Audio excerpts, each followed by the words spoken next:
as we can while there's a few minutes, while the kids are playing independently in the yard, and Mama's still sleeping. So let's get back to it. We are at Driven to Distraction, Chapter 1. We made it to page 14, so let's pick up where we left off. It can't be said when ADD came into existence. The fidgety, overactive child has been around, one may presume, for as long as children have been around, and they have not been treated well. The treatment of children has been terrible throughout history, one of the consistent but little mentioned black marks in almost every epoch of human civilization. People have seldom differentiated much when it comes to children who behaved badly. Too often, it was simply recommended that these children be beaten, or in some cases, even killed. Oh, dang. There is something in the most inhumane part of human nature that enjoys hurting smaller and weaker beings, particularly if they annoy us or make demands on us. It is beyond the scope of this book to document the abuse of children that mars human history. I bring it up in connection with ADD because it has often been the overactive children, the ADD kids, who have been subjected to the worst abuse. It is only recently that we have conferred upon children rights beyond those of animals, decided to look upon their misbehavior as possibly signifying something other than satanic possession or a moral infirmity deserving punishment.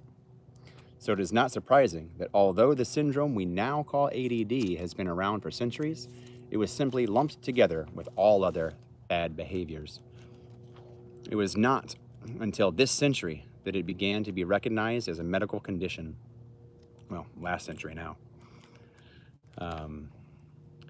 Although it is hard to say who first defined the syndrome, credit usually goes to British pediatrician George Frederick Still, who in a series of lectures to the Royal College of Physicians in 1902 described some children in his medical practice who were difficult to control, showing signs of lawlessness, lacking inhibitory volition, and in general being obstreperous. Obstreperous? Come on. Bro, help us out with these words. That's what happens when you get books that are written by two doctors. Obstreperous, dishonest, and willful. He hypothesized that the condition was not the result of bad parenting or moral turpitude, but rather was biologically inherited or due to injury at birth. The theme of injury at birth and brain damage continued in the 30s and 40s in the idea of the brain-injured child. Even no actual evidence. I would be careful trying to push him over the big old rock, Buggy.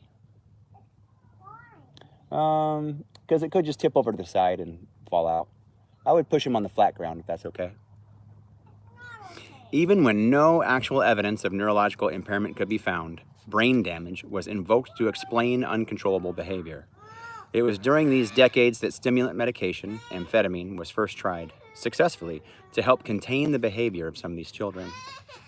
Other terms began to appear, some quite descriptive, such as organic drivenness, organic drivenness. Others rather amorphous and bleak, like minimal brain dysfunction.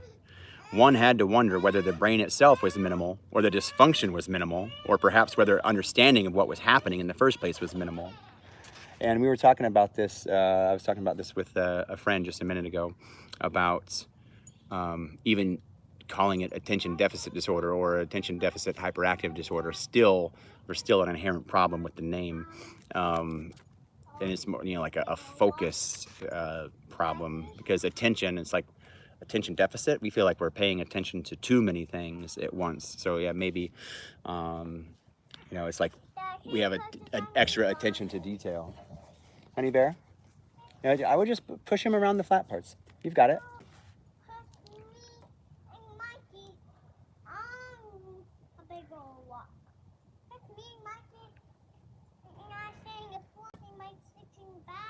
Yeah? How about you? You can keep on pushing him just right around here. You guys are doing such an amazing job playing by yourselves and letting Daddy have some time to read his book and find out about his brain. You don't want me to? No. You want me to come play with you instead? Yeah. Okay, can you just give me 5 more minutes, do you think? No. No? I can't have 5 minutes? No. Well, how long are we on here? We've only had 5 minutes. Just give me 5 more and we'll be there. No. Okay, I'll be right there, bug. Thank you. I just need this time. We're almost there.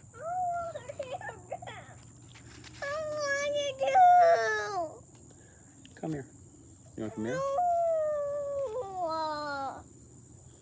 All right, so I'm thinking that I'm just going to keep reading for a little bit, okay? I want you to.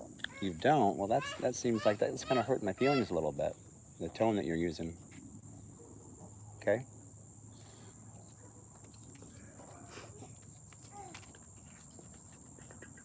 So yeah, we're talking about attention deficit disorder. Like even that name still seems like it's not quite right. And hey, we made it. Okay, for now.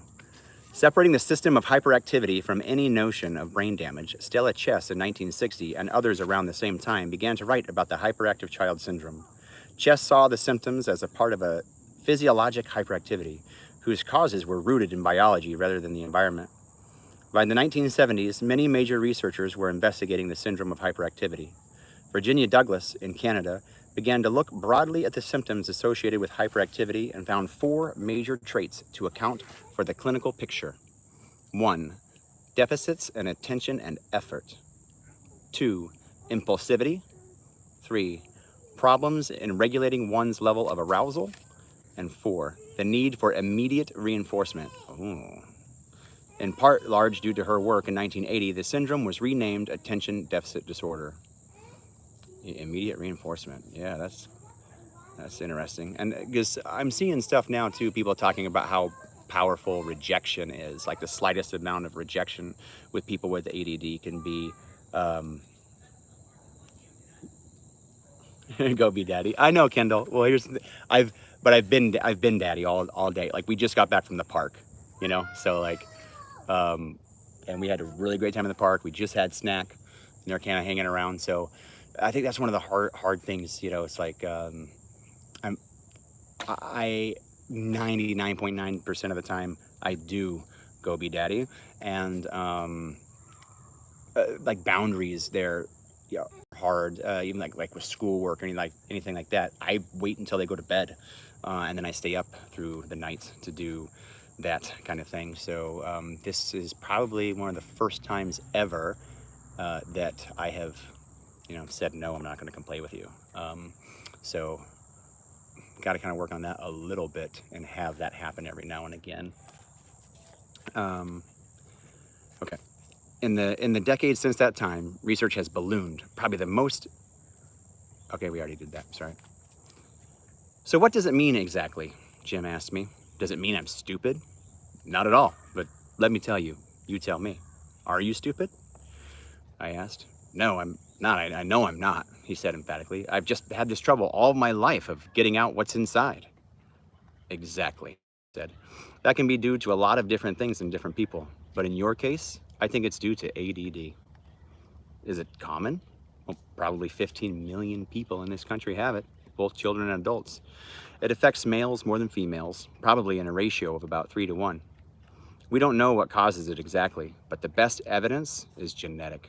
Other factors may contribute, like problems at birth, but genetics is the main cause. Environmental factors can make it a lot worse, but they don't cause it, which is important because it's like it's not about like parents don't cause this in their children. And I think that's huge to remember, and especially if someone does have a child that is diagnosed with ADD or ADHD, that there's no self-blame. You mean my mother didn't screw me up? He asked ironically. Well, not in this case, but maybe in other ways. Who knows? Do you want to blame her? No, but I want to blame someone. I mean, not blame someone, I just want to get mad. It really pisses me off that no one told me about this before. If this is just the way I'm wired, then, I interrupted, you don't have to blame yourself. Who is, of course, the person I've been blaming all along? Oh, who is, of course, the person I've been blaming all along? But it is my fault, isn't it? I mean, doesn't it matter whether I've got ADD or XYZ? If I've messed up at my age and there's no one but me to take the heat, right? Well, in a way, I guess, I said, rubbing my shoulder as if words had activated an old ache. But what's to gain in all the blame? I want to give you a framework to understand yourself in such a way you can forgive yourself and move on. Okay, Jim said. I get what you're saying. What's the bottom line, though? Is there anything you can do for this? ADD people love bottom lines, I answered. It's always get to the point. What's the next show? Where's the beef? Yeah, you're right, he said. I'm not big on scenery. I want to get there. Is that bad? Well, I didn't mean to put you on the defensive. I have ADD myself. I know how it feels. You have ADD? Jim asked. Apparently taken aback.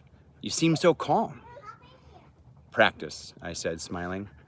Actually, I'm sure for you there are times when you can be quite focused and relaxed.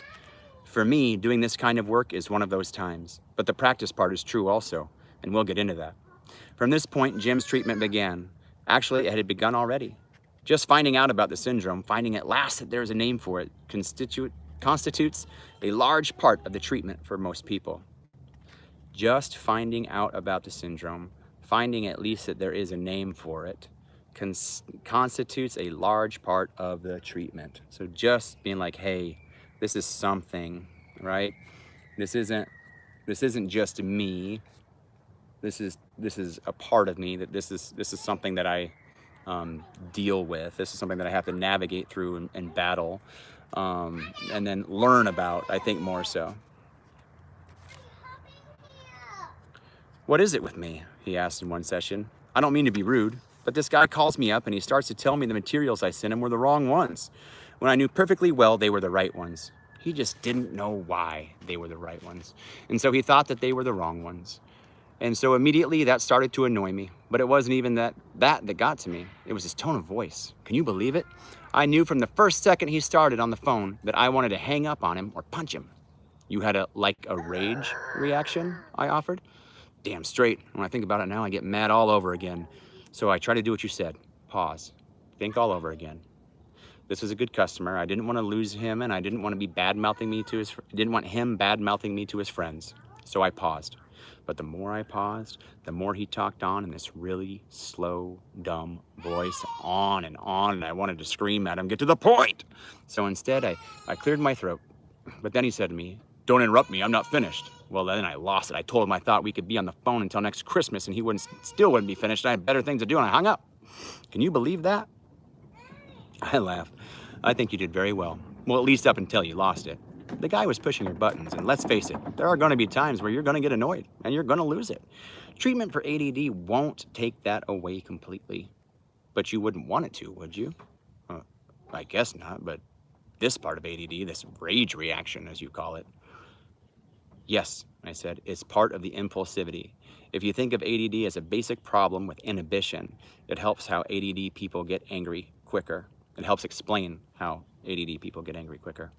They don't inhibit their impulses as well as other people.